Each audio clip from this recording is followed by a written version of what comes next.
원폭 피해자에 대해 추모의 뜻을 전함과 동시에 평화로운 미래를 준비하기 위한 우리 총리님의 용기 있는 행동으로 기억될 것입니다.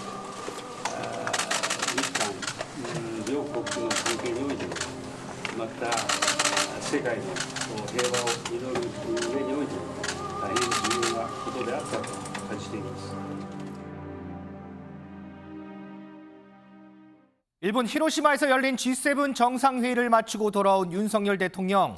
일본에서 여러 일정들이 있었습니다만 그중에서도 주목할 만한 장면 몇 가지 저희가 준비해봤는데 그 첫 번째가요. 방금 보신 우리에게 특별하게 다가온 그런 모습이었습니다. 허준 변호사, 자 우리가 한일 정상이 히로시마에 있는 한국인 원폭 피해자 위령비 참배하는 모습 봤어요. 이 모습 자체가 지금껏 우리가 한 번도 보지 못한 그런 모습 아니겠습니까? 그렇죠. 상당히 의미 있는 일이라는 생각이 듭니다. 한국 대통령이 사실 이렇게 위령비를 참배한 것도 또 일본 총리, 일본의 수장과 같이 참배한 것도 처음이지만 사실 한국 대통령이 제가 알기로는 히로시마에 간 것도 현직에 있을 때 그것도 처음으로 알고 있습니다. 아, 그런가요? 네, 그렇습니다. 한국인 원폭 희생자 위령비는요, 이 1945년 8월 6일에 히로시마의 원자폭탄, 리틀보이, 미국의 원자폭탄이죠. 예, 떨어진 사건으로 이 원폭의 피해 희생당한 이 한국인 희생자들을 위로하기 위해서 세워진 비석인데요. 네. 이게 떨어진 지가 지금 77년 9개월여 만이고 날수로는 지금 약 8천여일 말이기 때문에 상당히 늦은 감이 있지 않나. 그럼에도 불구하고 이제라도 가서 정말 이게 상당히 역사의 한 장면으로서 기록될 것이 아닌가 하는 이런 생각이 드는데요. 사실 히로시마에서 원자폭탄이 폭발했을 당시는 아직까지 우리나라가 이 광복을 하기 전에 그러니까 식민 상태인 상황이었죠. 그렇죠. 이제 8월 15일 날 광복을 했고 8월 6일 날 이제 원자폭탄이 떨어졌으니까요. 그렇습니다. 그때 이제 가 있던 이 한국인 이 피해자들이 보면은 이제 강제징용 이런 것들로 강제로 이주했던 사람들도 많이 희생을 당했었어요.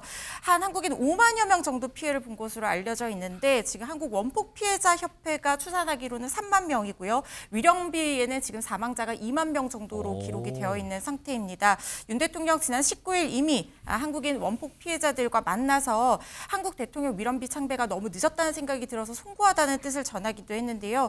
일본에게도 우리에게도 이 히로시마 원자폭탄 피해는 굉장히 상처로 남아있는 데다가 말씀드린 것처럼 강제징용 등으로 이주한 피해자가 또 한 번 피해를 당했다는 것, 그리고 그걸 위로하는, 그리고 다시 한번 그 역사의 의미를 되새긴다는 점에서 상당히 의미 있는 행보라는 생각이 듭니다.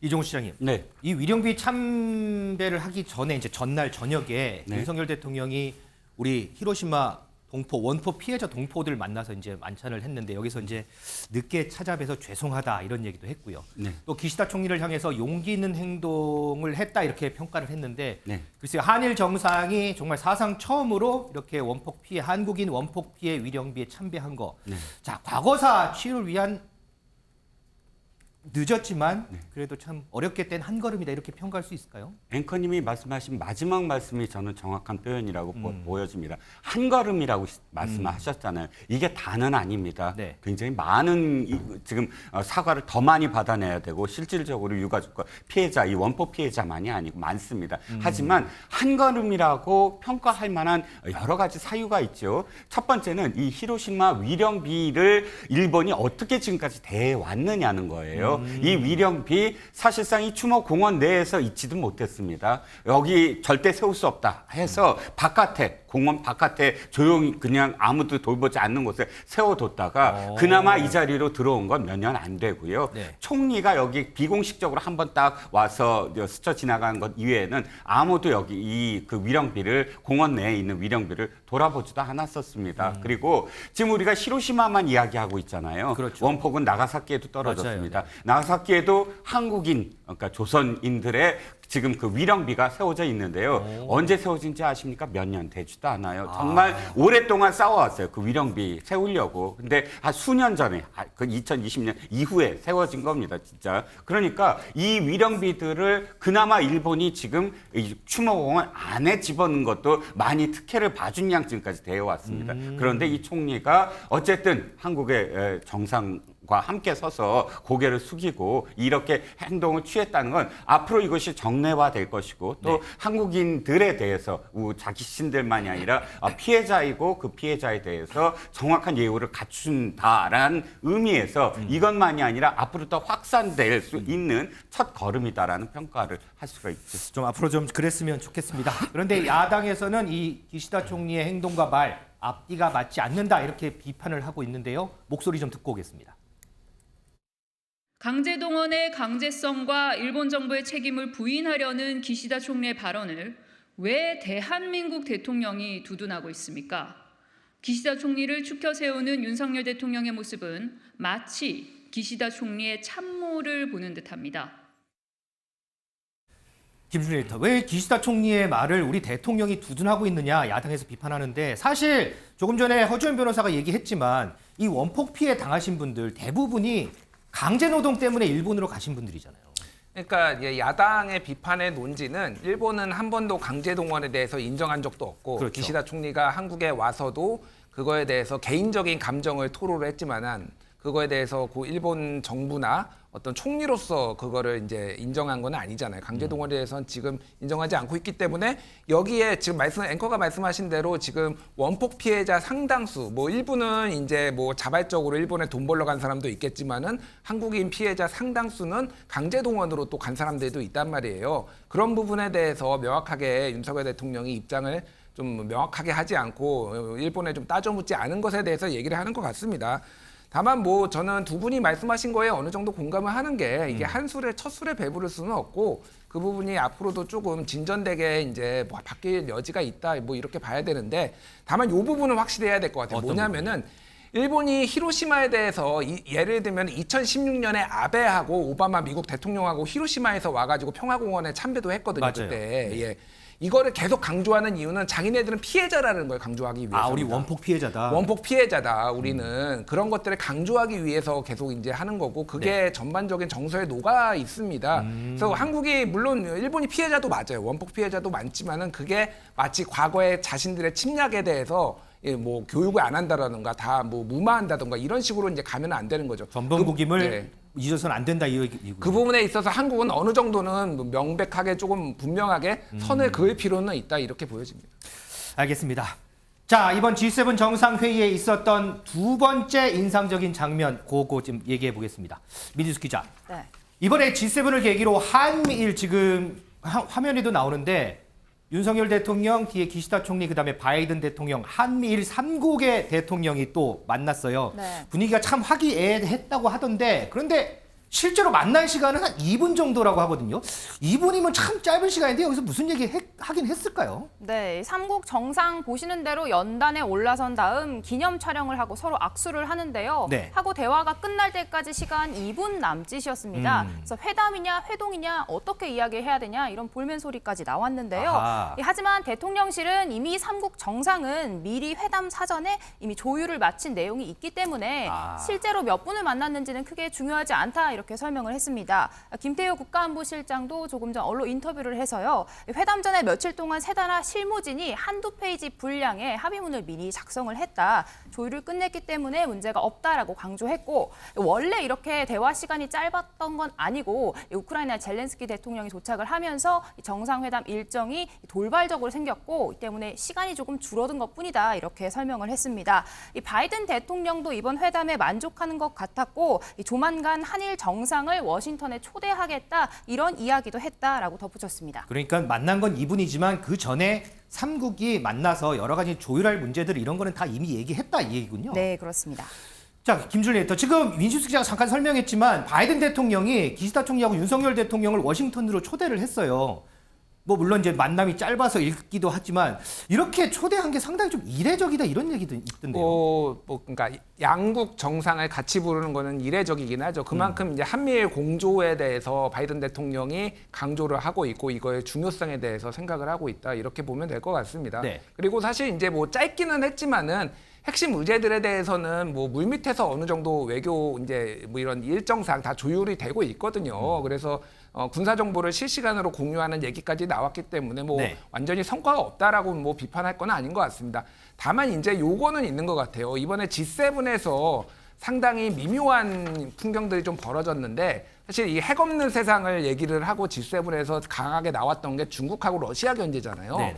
그러니까 중국하고의 관계 설정에 있어서 유럽 국가들하고 그러니까 미국, 일본하고의 약간 이견이 있었다. 이런 게 뭐 미국의 폴리티코라든지 여러 언론에 나오고 있거든요.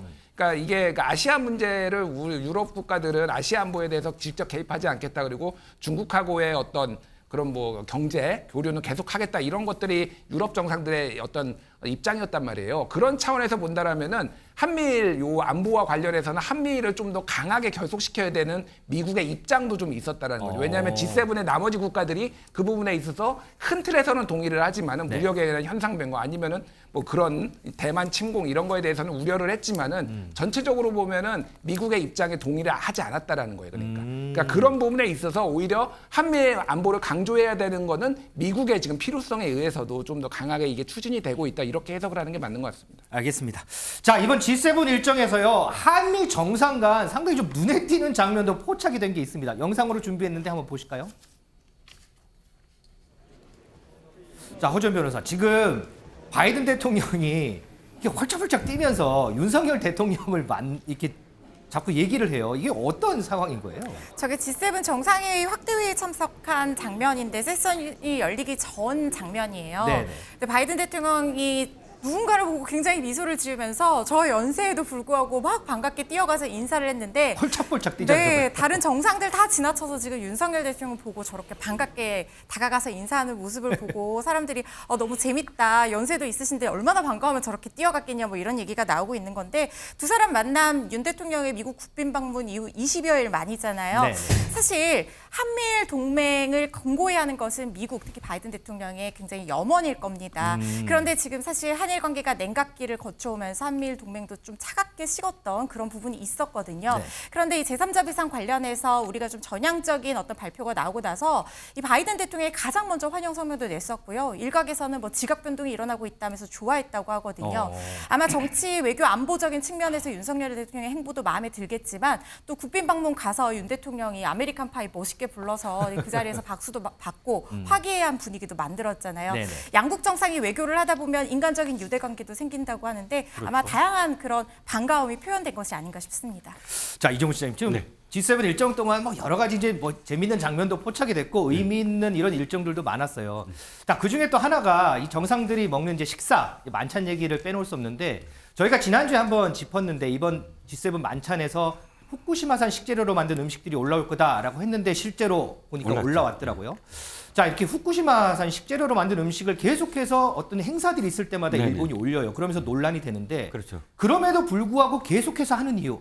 일본은 이거를 통해서 뭘 얘기하고 싶은 걸까요? 국내용과 해외용이 두 가지가 다 존재한다고 봅니다. 국내용은 사실 일본인들이 아직도 마음속에 트라우마가 있거든요. 우리가 일본의 애니메이션들 보면 재난에 관련된 영화들이 굉장히 많습니다. 뭐 너의 이름이라든지 스즈메의 문단속이라든지 이런 것들이 사실상 그때 당시에 후쿠시마의 쓰나미라든지 원전이라든지 이런 문제들이 마음속에 자리 잡고 있는 부분이 있거든요. 그거를 이 일본의 정부는 어떻게든 좀 트라우마를 극복하게 만들고 싶다. 그래서 해외 정상들이 이렇게 후쿠시마의 식재료를 통해서 무엇인가를 먹을 수 있다고 한다면 네. 우리도 거기에 대해서 이제 좀 극복을 하자, 떴떳해지자, 정상화됐다. 이런 공감대를 형성하기 위한 게 첫 번째 목적이고 네. 두 번째는 어찌됐든 이 좀 언론, 프레스룸도 지금 설치가 돼 있고 언론들을 통해서 후쿠시마라는 단어가 자꾸 긍정적으로 쓰이게 아하. 하고 싶다. 그러니까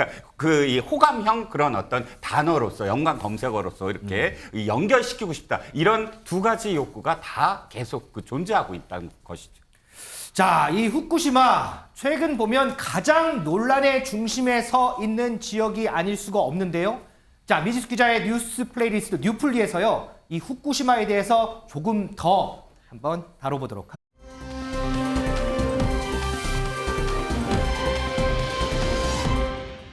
지금 우리 여러 국정이나 네. 인생을 논하는 과정에서 그렇게 카페가 중요합니까? 저는 인터넷 카페가 그렇게 중요한지 모르겠는데 어찌되었건 이번에 지금 이재명 대표와 관련된 재판이 시작했습니다. 지금 재판 들어가서 아무런 증거를 지금 검찰이 제시하지 못하고 있지 않습니까? 거의. 그러다 보니 뭐 지금 재판은 내용은 하나도 없습니다. 지금 재판 진행 중인 것도 국민들께서 모르실 거예요. 자, 이번 앵커의 픽 정치권 얘기 좀 해보겠습니다. 민주당 지금 개혁의 딸들로 일컬어지는 이 강성 지지층과 결별을 하느냐 마느냐 이 부분이 다시금 화두로 떠오르고 있습니다. 요 얘기부터 좀 해보겠습니다. 허준 변호사, 민주당의 대표적인 비명계 의원으로 꼽히는 이원욱 의원이 문자 메시지를 하나 공개를 했어요. 그런데 와, 내용을 봤더니 이게 조금 세더라고요. 네, 굉장히 뭐 수박 파괴당이라든지 제가 뭐 지금 여기서 다 말씀드리기 어려울 정도로 지금 나오는 게 미꾸라지 사냥 매기당, 윤석열 탄핵당을 창당하세요. 뭐 더불어 열린개혁민주당 뭐 이런 얘기들이 나오고 있고 예. 또 김어준, 양절철 등 몰빵 논자들도 한 번 더 민주시민 속이면 매장당할 것이다. 뭐 이런 얘기들도 나오고 있고. 이게 이제 문자 메시지 있었다는 얘기죠. 그렇죠. 강성 지지층이 보낸 문자를 공개를 한 겁니다. 그리고 뭐 민주시민들 화병 나서 어떻게 되겠다. 뭐 이런 내용들까지 완전 박멸시켜야 된다. 뭐 이런 얘기들이 나오고 있는데 네. 사실 정치가 이제 정치도 어떻게 보면은 이 지지층과 팬의 힘으로 먹고 살아가는 거지만 그렇다고 해서 연예계의 어떤 팬덤 형상과는 분명히 구별돼야 되는 지점이 있는 게 네. 연예계는 우리가 쾌락을 위해서 유흥을 위해서 여흥을 위해서 즐기는 것이고 정치는 그게 아니라 어떤 품격 있는 어떤 그 우리가 좀 더 추구하고자 하는 어떤 가치 우리나라를 좀 더 좋게 바꾸고자 하는 그런 좀 더 고차원적인 가치를 위해서 우리가 대승적인 부분을 생각해야 되는 측면이 있지 않습니까? 그렇죠. 그렇기 때문에 사실 이원욱 의원이 주장하는 대로 팬덤 정치와 다소 결별해야 되는 측면이 있다라고 보고 있는 것이고요. 그리고 이원욱 의원이 이재명 대표에게도 그런 것들을 주문을 했는데 사실 이재명 대표는 이런 것들을 아마 본인이 직접 받아본 적은 없기 때문에 네. 이게 조금 심각성을 모르는 것이 아니냐 뭐 이런 얘기까지도 나오고 있는 상황입니다. 자, 이런 강성 지지층들을 향해서요, 이 비명계에서는 이재명 대표가 계속해서 선을 그어야 된다 이런 요구를 계속 하고 있죠. 이재명 대표의 과거 발언 그리고 이 비명계들의 이런 요구사항 목소리 좀 들어보겠습니다. 대딸들과 대삼촌 개이모와 함께 인사를 나누고 있습니다. 네. 네, 우리 이재명 후보님 오셨습니다. 너무 좋죠? 네. 잠깐만. 자, 이놈의 남국이 김남국. 우리 안에 차이가 있더라도 이겨내야 될 상대와의 차이만큼은 크지 않다. 미워도 그래도 식구입니다. 제명인의 마을의 주요 공직을 제목이 김남국 의원이 힘내세요라고 되어 있습니다. 네. 그 정도로 민심과 동떨어진 모습을 보여주고 있는 거거든요. 이재명 대표가 이 문제를 끊어내야 됩니다. 뭐 우리가 조국의 강에서 건너지 못한 이유 이것 또한 그 당시에 강성 팬덤들의 영향력이 굉장히 컸었는데 지금 김남국의 늪에서 헤어나지 못할 가능성이 큽니다. 예.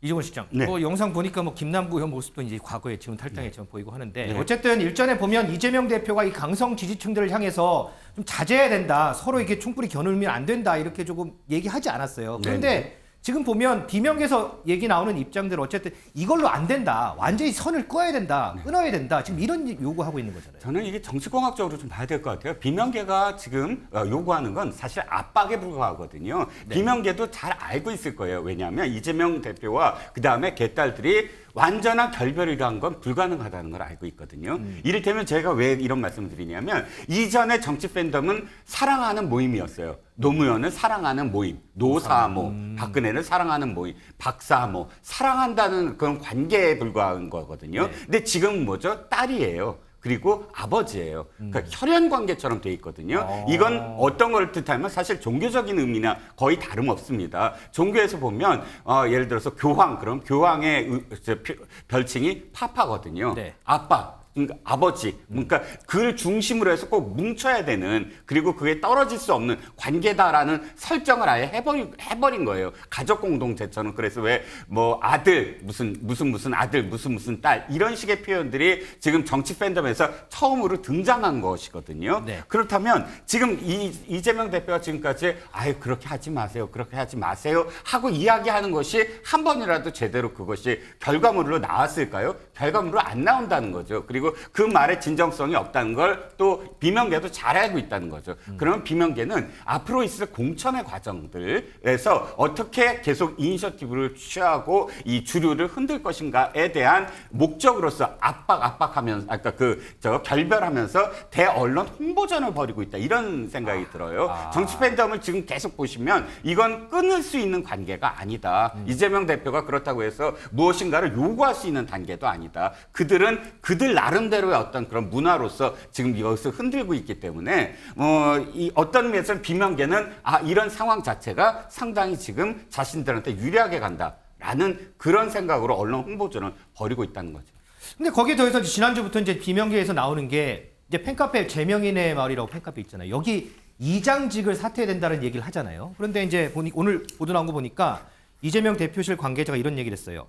제명인의 마을 이장직은 명예직에 불과하다. 이거는 사퇴하고 말고의 문제는 아니다. 이렇게 좀 뭔가 좀 선을 긋는 듯한 모습인데 만약에 혹시나 이재명 대표 생각에 이거는 만약이에요. 자신한테 각을 세우는 비명계보다 이 팬클럽을 좀 더 끌고 가고 싶은 이런 마음들은 없을까요, 혹시? 충분히 있죠. 그러니까 이재명 대표가 지금 당 대표가 되고 당을 뭐 장악을 했지만은 완벽하게 장악을 했느냐 그건 아니거든요. 당내 의원들의 한 169명의 분포를 보면은 사실 찐 친명이라고 할 수 있는 사람은 한 30명? 네. 범친명이라고 해도 절반이 안 됩니다. 한 50명, 60명 정도밖에 안 돼요. 거의 100명 가까이는 사실은 비명이라고 보는 게 맞습니다. 그렇게 본다면은 지금 지지자들의 이런 열성적인 지지가 또 돌발적인 상황이 당에서 벌어졌을 때 자신을 지지해 줄 수 있고 자신의 자리나 뭐 어떤 지위를 보존할 수 있는 큰 버팀목이 되기 때문에 완전하게 단절하는 거는 이종훈 실장님이 말씀하셨던 것처럼 불가능하고요. 완전 불가능하다고 보세요? 그리고 지금은 이제 팬덤이라는 게 완전히 바뀌었습니다. 정치 팬덤이. 아까 뭐 설명하셨지만은 이제는 일종의 독립적으로 움직이는 것 같아요. 존재 자체가 이제는 독립적으로 누가 이렇게 하라고 해가지고 움직이고 따르고 그런 게 아니라서 사실 이게 미디어 환경의 변화도 있고 전체적으로 이게 조금 굉장히 어려운 부분들이 있어요. 그래서 정광훈을 뭐 보수 정당에서 끊어내지 못하는 것처럼 또 필요하면 또 항상 찾아가는 것처럼 마찬가지 이게 지금 논리 구조로 이렇게 가는 거 아닌가. 특히 선거를 앞두고는 끊어내는 거는 사실상 불가능하다고 봐야 될 것 같습니다. 그러면 독립적으로 움직인다. 바꿔서 얘기하면 이재명 대표가 어떠한 얘기를 하더라도 이 독립적인 조직에는 말이 들리지 않을 수도 있다. 이렇게 볼 수도 있지 않나요? 어느 정도까지는 가능합니다. 어느 정도. 근데 이게 뭐가 있냐면은 큰 세계관이 있어요. 네. 그러니까 이 지지자들한테 이제 그동안 이렇게 설득을 해온 방식이 때문에 검찰이 지금 대한민국은 검찰공화국이 검찰이 문제고 검찰에 대해서 제대로 검찰공화국을 제대로 대응하지 않는 당내 수박들 때문에 우리가 지금 이렇게 하고 있다라는 이런 세계관이 있기 때문에 사람이 세계관이 한번 굳어지면은 이거를 바꾸는 게 굉장히 어렵거든요. 야, 세계관 영화에서 나오는 세계관이 여기서도 접목이 되나요? 예, 저는 그렇게 봅니다. 그렇기 때문에 이 수박들 척결이 이게 일종의 지상 과제인 거예요. 이거는 이재명하고 상관없이 계속 갈 겁니다. 이 부분은. 미진수 기자, 이 강성 지지층은 또 그렇고 당내를 보면 조금 전에 뉴플리에서 이재명 대표가 주말에 이 오염수 조지 집회에 나간 거 소개해 줬잖아요. 네. 근데 여기에 민주당 의원들 많이 참석 안 했다 그러더라고요. 맞습니다. 민주당 170명 의원 중에 해봤자 30명 안팎으로 참여를 했다라고 합니다. 네. 이재명 대표와 이 수도권 지역구 의원들 정도만 참여를 했다 이야기가 나오는데요. 박광원 원내대표도 참석을 하지 않았습니다. 이렇게까지 참여율이 저조한 이유 두 가지로 분석이 되고 있는데요. 먼저 지금 민주당 내부에서도 이 대표가 탈당한 김남국 의원 코인 의혹 악재를 돌파하기 위해 오염수 문제로 시선을 돌리려 한다. 이런 비판이 나오고 있는 상황이라고 합니다.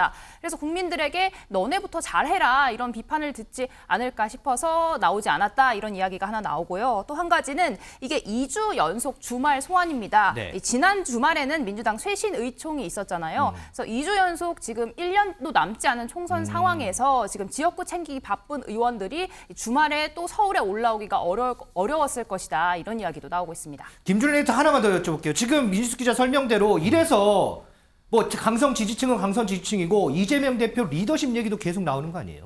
그러니까 원외로 나가는 것에 대해서 부담감을 느끼는 민주당 의원들이 꽤 있어요. 일단은 예, 그거를 뭐 이를테면은 이재명의 리더십이라고 꼭 볼 필요는 없지만은 그 부분 말씀하신 부분도 어느 정도는 있다고 봅니다. 그러니까 전체적으로 보면은 장외로 나가는 이재명 대표와 원내 지도부의 전략에 대해서 좀 반기를 불참함으로써 그렇게 이제 보여준 거 아니냐 그렇게 보여줘야 됐고 또 하나는 이거 주체 자체가 민주당이 아니에요. 사실은 민주당이 여기서 숟가락을 얻는 거였거든요.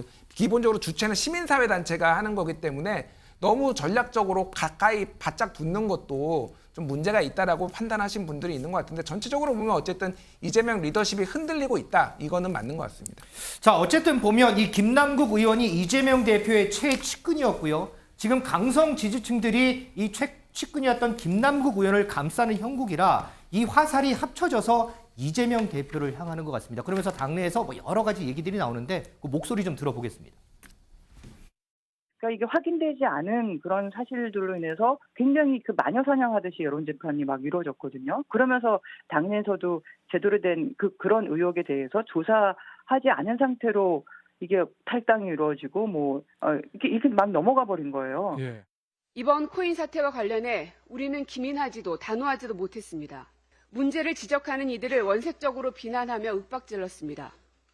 민주당의 쇄신을 외친 청년 정치인들을 팔적, 수박이라며 좌표 찍기와 문자 폭탄을 퍼부었습니다. 코인 투자가 불법이 아닌데 뭐가 문제냐고 말합니다. 코인은 불법이 아닙니다. 하지만 국회의원에게 개인의 권리를 제한하는 겸직 금지와 재산 공개라는 제도가 왜 있는지 생각해야 합니다. 이종훈 시장, 저 양이원영 의원의 발언이 후폭풍이 상당히 좀 거세거든요. 네, 그래서 그렇습니다. 그런지 이제 그걸 겨냥해서 그런지 모르겠는데 오늘 고민정 의원이 최고위원회에서 또 비판도 하기도 했고. 네, 어떻게 보세요? 당내에서 지금 일어나는 모습들. 자, 고민정 의원의 지역구가 어딘지를 봐야 돼요. 고민정 의원 지역구가 어디죠? 서울입니다. 그렇죠. 그런데 집회 지금 말씀하시면 집회 수도권을 중심으로 이번에 그 동원령을 내렸는데 30명밖에 안 나왔다. 네. 이건 굉장히 중요한 의미를 갖고 있는 거예요. 왜냐하면 총선이 얼마 안 남았는데 아무리 시민단체가 주도하는 그런 그 집회라고 하더라도 당이 지금 참여를 결정했으면 얼마나 모였는지가 오늘 지금 당장 이야기가 되잖아요. 그렇죠. 그럼 그게 척도가 되거든요. 더군다나 당대표가 지금 나서서 연단에 서는 집회입니다. 네. 그런데 당대표가 나섰는데도 의원들이 저렇게 저조하다? 그러면 당대표가 굉장히 지금 이렇게 압박을 받을 수밖에 없어요. 자신의 리더십이 지금 어떻게 됐나? 그런 왜냐하면 이제 사진을 자꾸 찍히고 해서 총선에 써야 되거든요. 아, 당대표가 이런 모임에서 내가 이렇게 했다라는 거. 근데 그렇게밖에 안 나왔다? 더군다나 고민정 의원 서울 지역구 의원인데 여기서 김남국 의원에 대해서 공격적인 어떤 즉 비판적인 어떤 입장을 견지한다. 이 모든 것들의 답은 뭐냐면 공천이 다가와갖고 수도권 민심이 흔들리고 있고 중도 내지는 2030이 이탈하고 있다. 이것이 나한테 미치는 영향이 무엇일까를 각 의원들이 지금 계산을 하고 있다라는 신호탄이라는 겁니다. 자, 호전 변호사, 이제 김남국 의원 얘기 조금만 해볼게요. 김남국 의원 지금 사태가 어쨌든 입법 로비 쪽으로 또 흘러가는 것 같아요. 오늘 여러 가지 이제 로비 보도들 열어보면 이게 이제 정치권 전반으로 좀 흘러가는 것 같은데 국민의힘 하태경 의원도 뭐 자신의 SNS에다가 어쨌든 이 입법 로비 플러스 해서 대선 자금 뭐 이런 얘기까지 지금 하고 있어요. 그러면서 지금 이 문제가 비단 김남국 의원뿐만 아니고 정치권 전반으로 지금 계속해서 좀 확대되는 그런 모양새인 것 같아요. 그렇습니다. 하태경 의원이 주장하는 내용은 그거예요. 대선 직전에 이제 김남국 의원이 위믹스 코인을 보유를 하고 있었는데 이걸 클레이페이라는 신생 듣도 보도 못한 소위 잡코인이라고 말하는데요. 여기에 투자를 한다는 겁니다. 그런데 여기 한 36억 원 정도로 어치를 넣었는데 이 제보에 따르면 수수료 20%, 그러니까 6억 정도가 되겠죠. 이걸 빼고 나머지 30억 원을 이 교환을 해서 현금화를 했다는 거예요. 그러니까 김남국 의원이 사실 이때까지 모든 투자는 사실상 투자 불패였어요. 코인을 투자하면 항상 그게 뻥 튀었거든요. 네네. 그런데 이 클레이페이 코인에서는 6억 손해를 보고 30억을 뺐고 그리고 나머지 이후에 이 트래블 룰이 시행이 되고 대선 일정이 시작이 되고 그리고 이후에 클레이페이라는 업체 자체가 없어져 버렸다는 겁니다. 네. 그렇다면 굳이 6억 원이라는 손해를 보면서 이 시기에 하필 트래블룰 실명화의 어떤 추적을 피하기 직전에 특히 대선 직전에 이렇게 30억이라는 거금을 현금화해야 될 이유가 무엇이냐. 그건 바로 자금 세탁을 해서 이 자금이 대선 자금으로 흘러들어간 것이 아니냐. 지금 이런 얘기를 하태경 의원이 주장을 하고 있는 거고요. 이게 정치권 전반에서 이 자금 세탁 및 불법 대선 자금 문제로 번지고 있는 겁니다.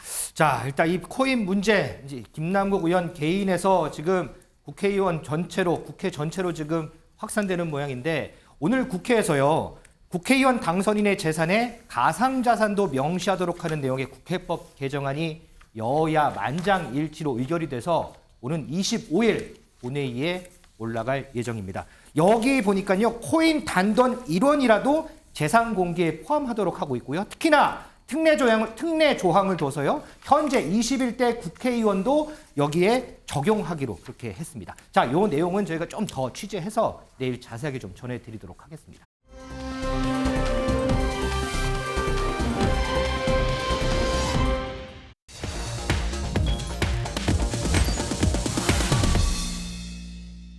자, 자, 가족들을 대신해서 과거에 대한 일을 계속해서 사죄하고 있는 고 전두환 씨의 손자 전우원 씨. 자, 일전에요. 이순자 씨가 이렇게 전우원 씨에게 비판하는 이런 메시지를 보냈는데 이번에는 다른 가족이 절연을 예고하는 그런 문자 메시지를 또 보냈다고 합니다. 미지수 기자. 가족 중에 절연을 통보했다. 누구예요? 네, 바로 전우원 씨 큰아버지 전재국 씨입니다. 한 시사 프로그램을 통해서 문자 메시지 내용이 공개가 됐는데요. 네. 너는 더 이상 내 조카도 아니다. 그 무엇도 아니니 찾아오지도 전화하지도 말라 이렇게 전했다라고 합니다. 약도 끊고 정상적으로 제대로 살라. 정말 연을 아예 끊자는 내용의 메시지를 담아서 문자를 보냈다라고 합니다. 제가 이제 모두에 얘기했는데 할머니 이순자 씨도 장문의 메시지 보냈잖아요. 그렇습니다. 이순자 씨, 전우원 씨가 먼저 할머니 뵈러 왔어요. 사랑해요 할머니 이런 문자를 보냈을 때 장문의 메시지로 답변을 했는데요. 여기에 내용에는 5.18 때 태어나지도 않은 너는 주제넘게 아무데나 나서지 말라 이런 날이선 반응이 들어있었다라고 합니다. 이 씨가 우원 씨에게 보낸 문자에는 마약에 손을 대고 해롱되는 것도 모자라서 할아버지 얼굴에 먹칠을 하냐 이렇게 공격적인 내용이 담겨져 있었다라고 하는데요. 이 앞서 이순자 씨, 우원 씨가 지난 3월 미국에서 검은 돈을 폭로한 직후에는 네. 돌아오라 제발 이 할미품으로 이렇게 아하. 사랑이 담긴 메시지를 전했었는데 몇 달 사이에 입장이 크게 바뀐 내용입니다. 이종훈 시장님. 네. 뭐 아버지 전재용 씨도 뭐 연락이 닿지 않다 그렇고 할머니도 그렇고 지금 큰아버지도 그렇고 어쨌든 이 전두환 씨 일가는 지금 전우원 씨의 행동이 영 탐탁지 않다 뭐 이런 방증이잖아요, 이게. 그러니까 저는 이게 그냥 혈연 공동체가 아니라 범죄 수익 은닉 공동체였다라는 생각이 들어요. 뭐냐면 너가 손자이다 혹은 또는 뭐 조카다라고 이야기할 수 있는 건 우리가 범죄를 예를 들어서 전우원 씨 말이 맞다면이라는 가정하에서 네. 범죄를 뭐 이렇게 그 범죄 수익을 은닉하고 있는데 그것을 외부에 발설하거나 하지 아니하면 조카로 인정하고 손자로 인정하는데 그것을 폭로하기 시작하면 그 혈연 공동체로 인정할 수가 없다라는 태도 아니겠습니까? 저는 전우원 씨가 뭐 이 가정 속에서 어떻게 대우를 받느냐 안 받느냐 보다 더 중요한 건 전우원 씨가 이야기하는 그 사실에 대한 진짜 확인이 필요하고 네. 그 그것에 대해서 이 집안이 정확하게 사실 여부를 밝히지 않는 한에서는 거의 아직도 여전히 밀세가 남아있고 이 전우원 씨에 대한 이 집안의 이런 대우는 단지 그런 폭로 때문이구나. 폭로만 감춰주면 언제든지 그냥 이 혈연 공동체 내에서 따스하게 안아주는 그런 공동체였구나. 마치 영화 대부에서 무슨 마피아 패밀리를 보는 듯한 그런 느낌.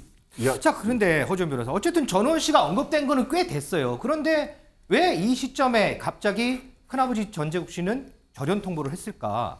뭐 좀 짐작되는 부분은 없어요?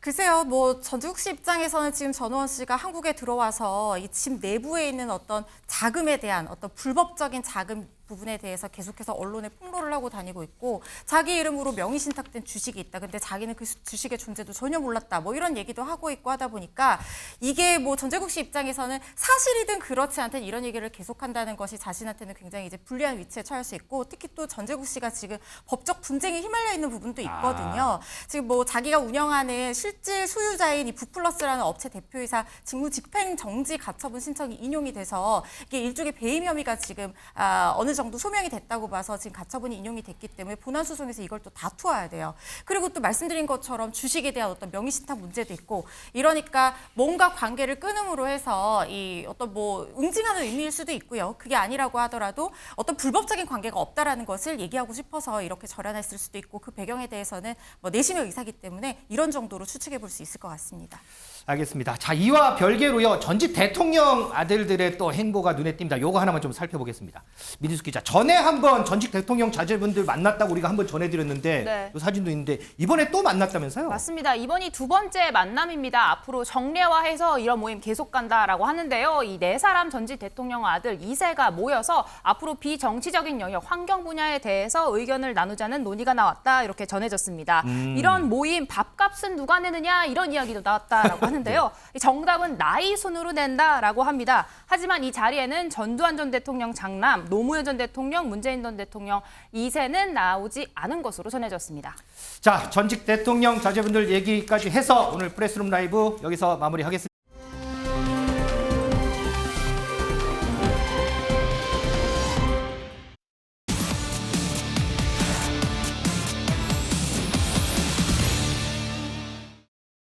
네, 뉴플리 오늘 제목은요. 후쿠시마산 생수 대 화장실 물 마시나입니다.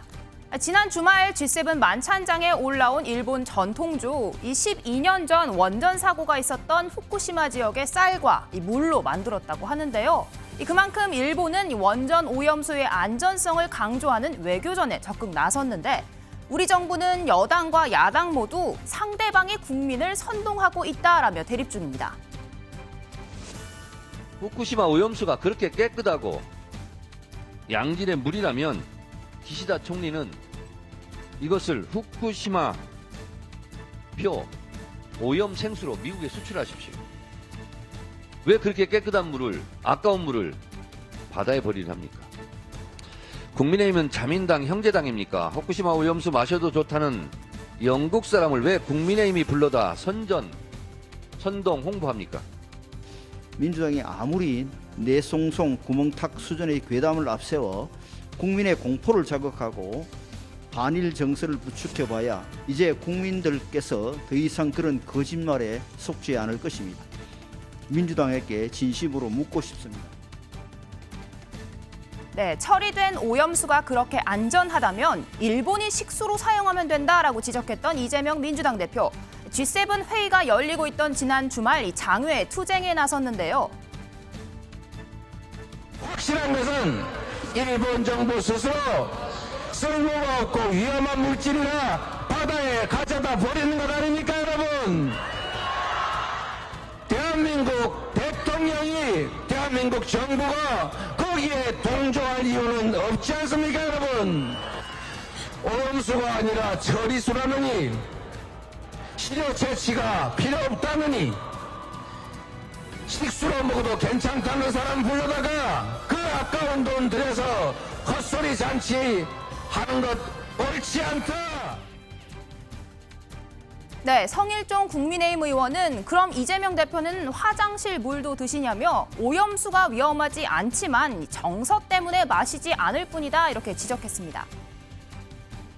우리가 그렇게 얘기하는 것은 정말 옛날 사드 괴담이나 광우병 괴담하고 비슷한 이야기입니다. 왜 그러냐면 우리가 지금 화장실 물이 굉장히 깨끗합니다. 하수 처리해서 그 물을 그러면 우리가 수영장 이런 데 쓸 수 있습니까? 버리는 물에 대한 정서가 있는 겁니다. 네, 이 오염수 시찰단이 후쿠시마에서 현지 활동을 시작한 오늘 민주당은 이 세 가지가 없는 시찰단은 유명무실하다 이렇게 비판했는데요. 가장 먼저 이 민간인 전문가가 빠져 객관성이 담보되지 않는다라고 지적했습니다.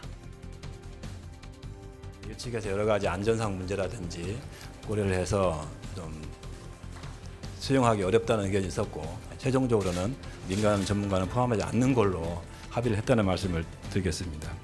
저는 사실은 왕따가 돼 있다시피 하거든요. 왜냐하면 깨끗하다는데 거기서는 근데 저는 합리적인 의심을 하는 거죠.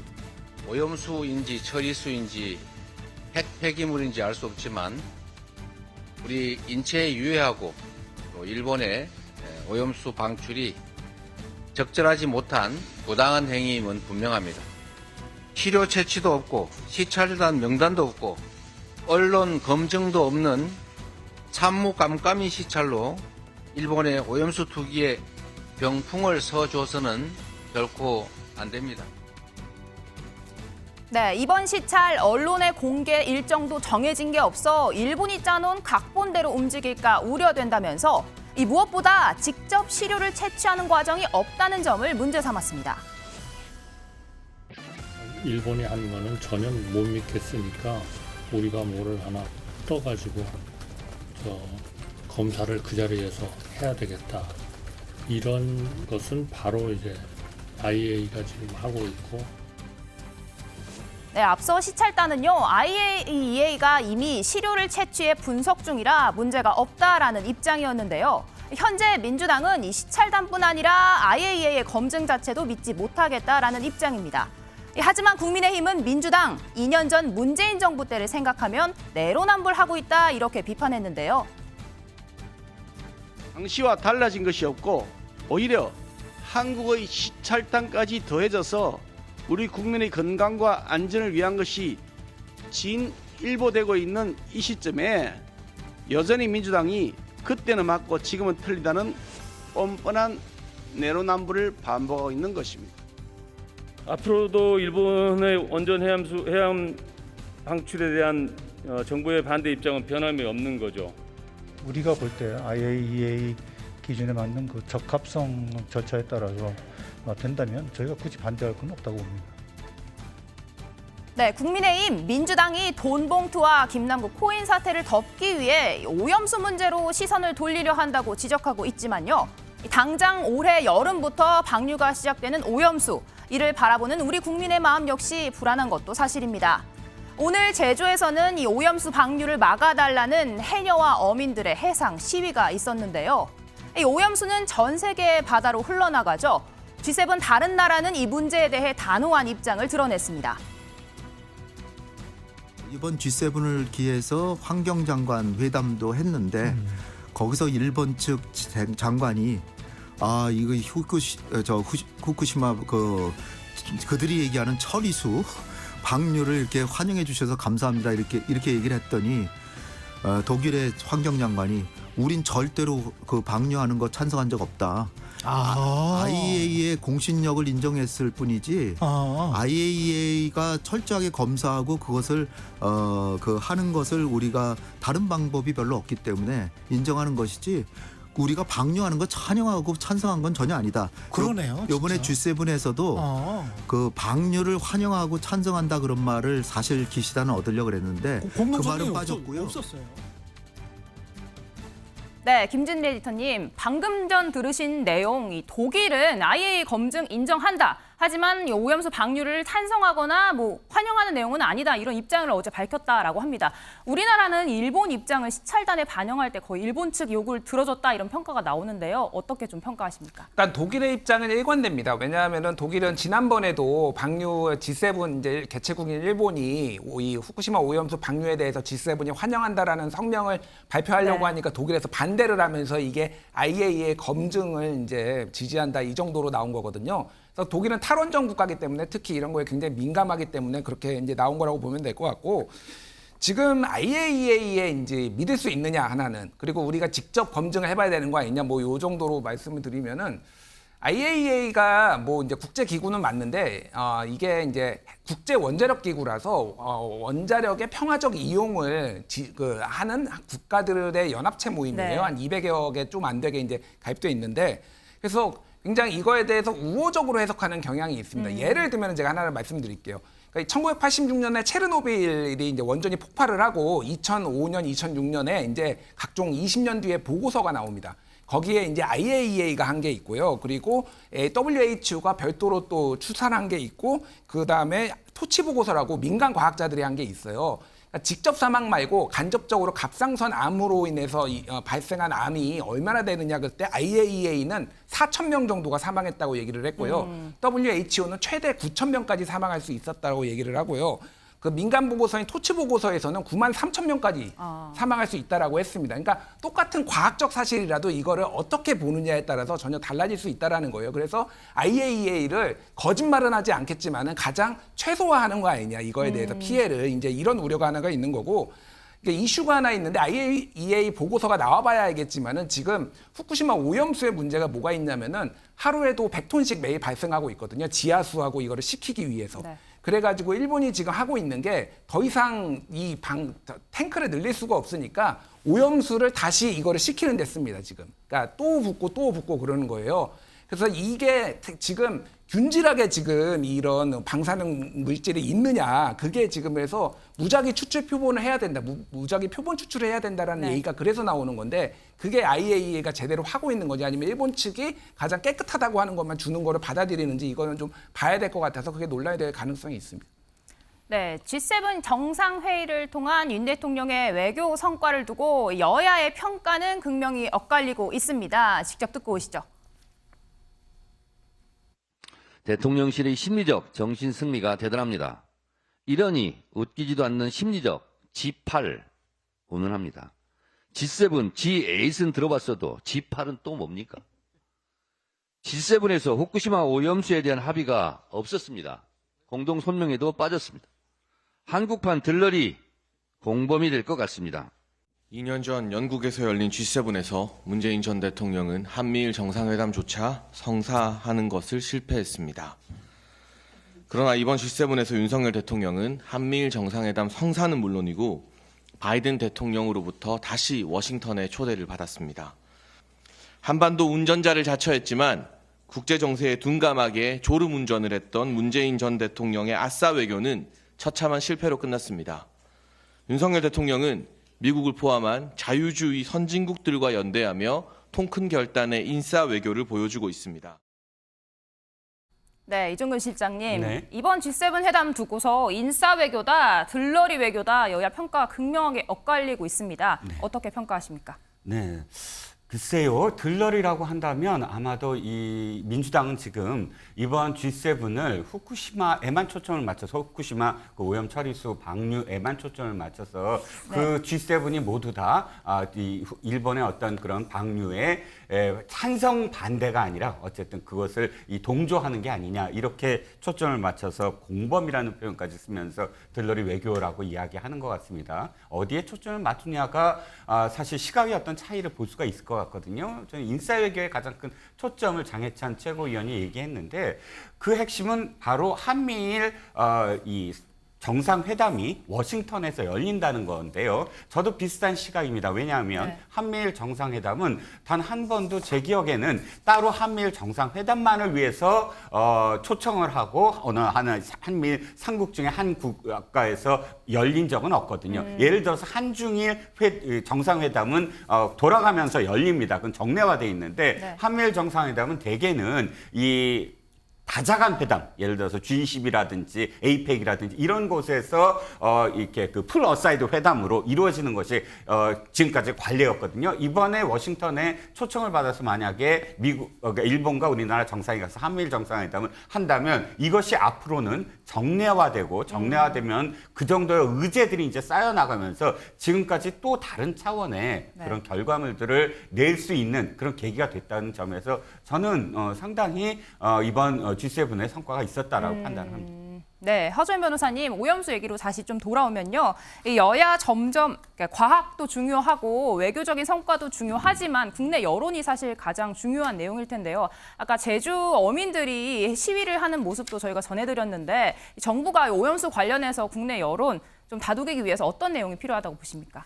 일단 지금 정서적인 불안감을 해소하기 위해서 어떤 정보에 우리가 접근을 할 수 있고 결과물이 어떻게 객관성을 담보할 수 있는지 정서적으로 정치적으로 영향을 받지 않을 수 있는지 이런 것들이 지금 좀 국민들에게 설득될 수 있는 자료로서 보여져야 된다는 생각이 드는데요.